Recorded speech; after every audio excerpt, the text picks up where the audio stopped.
Well, we're really excited to start Southeast Conference play. Have a lot of respect for Texas A&M, and I have for a long time. Got some friends of mine down there on the coaching staff and recruiting staff, and have great respect for Coach Fisher and what he's done since he's been there. And of course, they've won 9 games straight, and just a smothering defense. Very, very, very good defense, and all front end, middle, and back end. Their offense is loaded with skill players. Certainly, everybody knows about Spiller, but they have a lot of talent, and we're excited to go down to Dallas to play this game, and hopefully we can get healthy and be able to go down there and put a good showing on. Coach, this is a series that Arkansas has actually traditionally kind of dominated, except for these last 9 have been all Texas A&M. Is that something that you bring up with the team, or you just gloss over that and just look ahead? Well, I think we'll talk about that. The rivalry hadn't been a rivalry, for the last 9 years, that you have to win for it to become a rivalry a little bit more. I know in the past, obviously we have won more than we've lost in the rivalry, but recent years we haven't done so well. I was on three of those teams. One that we played here when Johnny Manziel was a quarterback, and we started Dan Skipper and Denver Kirkland at guard that night. I remember that because they had been practicing tackle. And I told them, "How you guys are going to start?" And they said, "Well, I can't start over whomever our tackles were." And I said, "I'm not starting to tackle. We're moving to the guard." But and then I believe the next 2 years we lost in overtime down there. But yeah, it's a great rivalry, great for the fans. It wouldn't be a rivalry if it wasn't for the fans. So they were struggling offensively in the Colorado game 2 weeks ago, and then Calzada came in and led them to the win. What did you see from him from that game to the next game, what they did with him? Well, he's playing with more confidence. He's more accurate with the ball. They're protecting him better. Seemed like the routes are crisper. I think he's got belief. The wide receivers, tight end, has belief in him. You can kind of see it. However, I really liked New Mexico on defense. They flew around to the ball, played extremely hard, but as well as Colorado. But I think it's just that the second game he had a little more confidence. Looked like he was throwing the ball in rhythm a little bit better, and I think he's a fine quarterback. He wouldn't be at A&M if he wasn't. Sam, what do you think of their defensive line, and just what do you think about, I guess, the talent that Jimbo's built up there, just overall? Yeah, and they're continuing to do that too. Jimbo's an elite recruiter, elite coach, very talented. They're a little bit like us in the fact that they can play a lot of people. You want to stay out of third and long. They have nice third down package on defense, and they have some pass rushers they can get home, which they've proven it this year. So we're gonna have to do a good job on first down, trying to stay out of third and long, and we have to have a really good package on third and long if we're in it. You can't just go, well, we're not going to get in it, and then next thing you know, it's 3rd and 10. We have to prepare to stay out of it, and then if we get into third and long, we have to be able to convert, and that's hard to do because they have a nice third down package. Coach, I've seen some Arkansas games shifted, the momentum shift on kickoff returns. How much has Vito meant to you guys this year? He's unbelievable. I mean, he's not on scholarship. I've certainly talked to him about that and things. We can retro it back if we decide to go that route. But, it's easy to sit here and go, I'm not going to put a kickoff guy on scholarship, but whenever he goes out there and kicks it out of the back of the end zone, you're going, man, how much is this worth? And it's worth a lot. So we've had those conversations, but the way he's kicking the ball is tremendous for us, and it takes that the return game out of it, and we're doing a better job. I think we averaged 43 yards a net in punting last week, and with no return yards, and so both we've got to continue to do that. Coach, Tyson Morris is less than 10 yards away from a career high in yards in a season. You're just going into week 4.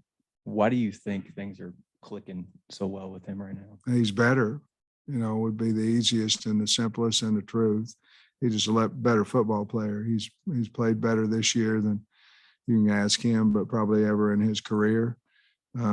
Because he's playing better, he's playing more confident. I look for him to get full usage of all his talents because he's confident, and he's made some really hard catches. And I talked last week about his blocking ability. He's playing hard. He's becoming a leader. He's become a leader off the field as well, on the sideline. So I think the bottom line is he's not being up and down, and he won't be embarrassed that I say that.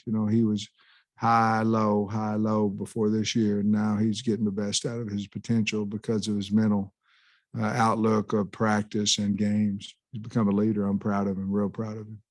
I guess just since the day you got here, what does it mean as a benchmark to have you're playing a nationally ranked team where Arkansas is nationally ranked too, where it's a true national matchup? Guys, to be honest with you, there's a lot of, I'm just the guy, the head coach, and all that, and everybody else does all the work. But the season's so fast that you really don't have much time to, I've thought about us being ranked 16th. I'd be lying if I said I hadn't. And I'm, we're proud of that. But there's not a whole lot of time to really think about it because we still have 1, 2, 6, 13, and 22 on the schedule. And there's not a lot of time to think about it. And the other thing is, I think it'd be wasted time if I did. We've got a really good A&M team to play, but I'm really proud of the team, and I'm proud. To be honest with you, the biggest thing I'm proud of is the state of Arkansas is proud of the football team again. And that means a lot to me, and it means a lot to our kids and our other coaches. Your thoughts on Dominique Johnson? Is he just getting better and better, and does he deserve more carries? Well, he keeps running like that, I promise you he's going to get more. I don't know what happened to him, Trey. I wish I could sit here and had the answer. We moved to the tight end, and he was like, look, he got his chance to go back the next day, and he said, hey, I'm going to show you that you don't want to move me, that I'm too valuable here, and he has done that. I never thought, and there's no disrespect to him, I never thought, hey, when we put him in the game, I'm overly excited that, he's in there, but I'm excited. This guy's a good running back, tough, good blocker, and just shows, goes to show you sometimes you got to wait your turn. Extra carries probably could come, as we continue to go on. Mike Irwin couldn't make it. They want me to ask you about Hudson Henry not getting as many reps. Is he hurt, or is he just current playing that well, or what? I like old Mike. I do. He's been good to me. I like him. And he's good at his job. But anyhow, Henry was hurt early of last week, and he came back on Thursday. Matter of fact, there was a question that if we were going to travel him or not. And the other kids had practiced all week, and we decided to go with him, then Bax, then Knox, Kern, then Bax, then Knox, then Henry. And so that basically was it. He had rolled his ankle and he wasn't ready. He hadn't practiced, and we've already proven if you don't practice, probably not going to play very good. Coach, do you have any update on Ricky and Dalton? No, I really don't. I haven't seen them. I think it's just going to be. I'll probably know more Wednesday. I don't think either one of them will practice today. No, I'm positive neither one of them will practice today. And then we'll kind of go on with Tuesday, Wednesday. I told Coach Kennedy we better get ready as neither one of them able to play. And that's what we're going to do. I was so proud of Cody and that group because he had them ready last week. And we're going to go back to that mentality. All we got is all we need. And And if they can play, we sure as heck want them to, but we're going to be prepared if they're not able to. Along those same lines, where does Clary practice during the week? You played him at 3 different spots. I mean, what's that look like for him? He gets action at all three of those spots. You know, his least amount of probably reps is at right tackle. He gets those in one-on-one pass pro. You know, there's certainly a big difference of playing tackle and playing a guard. But if you keep him on the same side, a lot of the run game is similar. You know, I'm talking about fits. If you can fit an A block, you can fit a B block, so forth. There is a lot more space out there. I understand that. And your pass protection is different.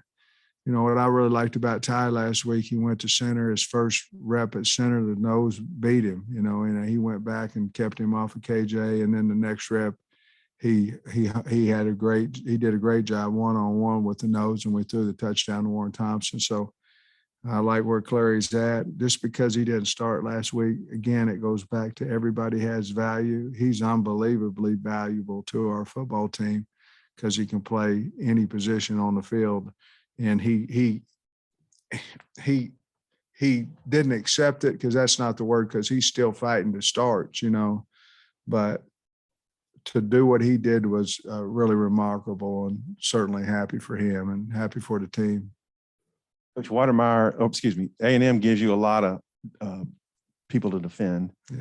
Watermeyer got free particularly on you last year. So how tough does that make things, and what do you have to do to limit him? Very, you know, certainly last week was a different deal with play action and things of that nature, but Coach Fisher's been so good with that type of play action and hiding the ball and, you know, where is it and all those things, and then hitting a wide open guy.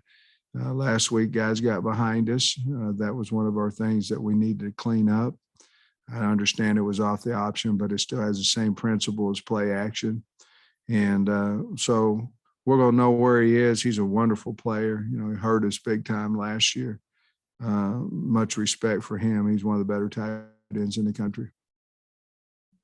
Hey, Sam, I think after Rick came out for most of the second half, Myron was the only guy who was at the spot that he'd started the game at until you started substituting because you wanted to substitute late. Yeah. What does that say about the versatility? And if that's the group you have to go with, how good is it to, on Saturday, how good is it to have this week to have those guys mesh? Yeah, I would think I'm not speaking for Coach Fisher, but you know, the more game time the quarterback gets, you know, the better off he's going to be. And that's the same way with last week. If we're going to have to go with the same line that we did last week, with them getting in there and getting at least a half of football together, is going to be big for us, as well as this week of practice. But you guys know, and I know that, you know, prepare for practice, but the speed of the game and all those type things, even though we go good on good, it certainly changes on a Saturday afternoon. So I thought it was good to see them against some good players on last Saturday in Georgia Southern, because Georgia Southern had some good D linemen.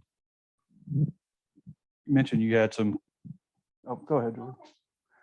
You mentioned you had some connections with some guys on the staff at Texas A&M. Who I was curious who those were. Marshall Malkow is a recruiting coordinator, and he was with us at Georgia. And James Coley is their tight end coach, and he was our offensive coordinator when we were at Georgia. Both very dear friends of mine, great people. So looking forward to seeing them. Coach, a quarter through the season, what have you learned about your team, and has anything surprised you? Well, I don't know that I didn't think that our team would play extremely hard, you know, but they're playing hard.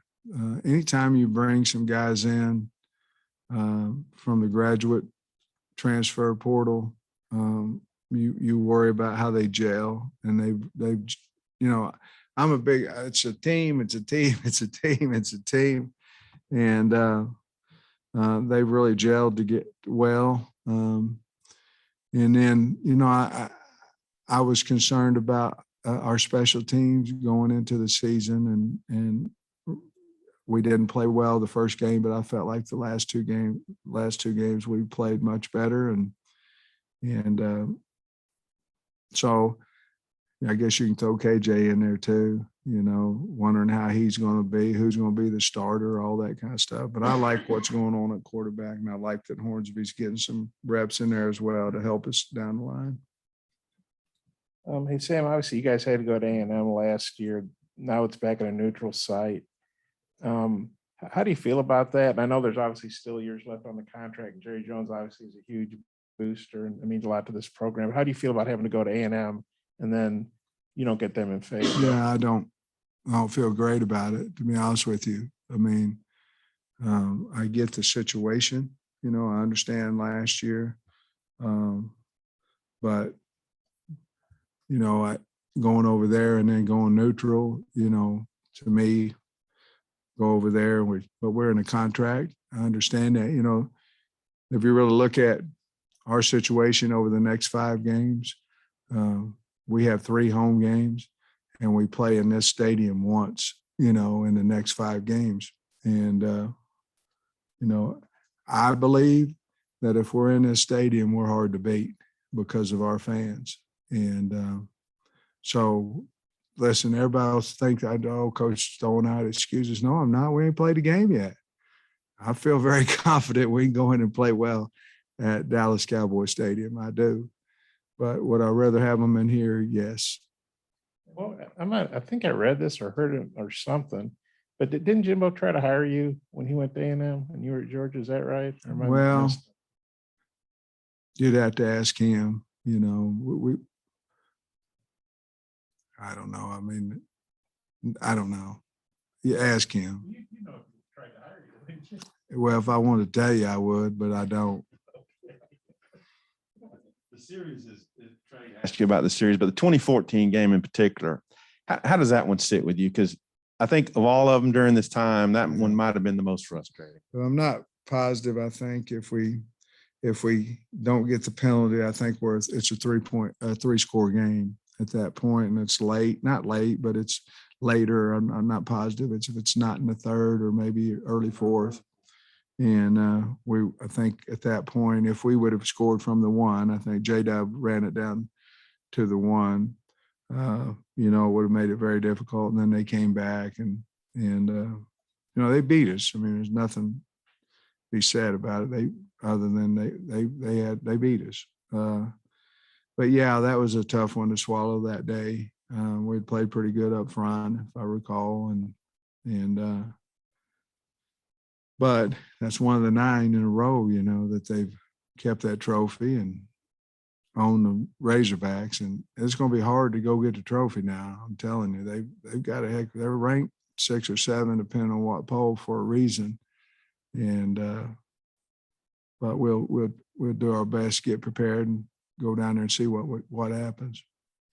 Coach, I'm curious what you've thought of Traylon Smith's play through 3 weeks, and how's he done kind of as the leader in that tailback room? I think he's playing extremely hard. He's playing beat up. He's had some different injuries, toe, some other things. He's had some different injuries, but I don't think he's been healthy yet.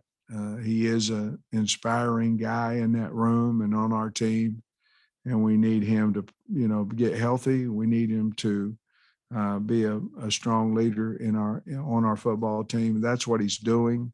But he's just been a little beat up this year. He's played well. He's just been a little beat up. Coach, you made a point after the game to mention you were glad to see Slusher get out there. Is he just now getting kind of healthy? And is he a guy that can maybe see his role expand as the season goes on? I think Miles Slusher can be almost as good as anybody we have, on defense. And I do. He just has been injured. I mean, he's not playing right now on even any special teams because he's been injured, and this guy's got a lot of value for us. I just hoping that he can get healthy, stay healthy. He's healthy now, stay healthy. Because last year it was a high ankle, and then, this year it's some type of ham, quad, whatever it may be. And if he can get healthy, he's a really good football player, and I think all of you will see that. Thanks, everybody.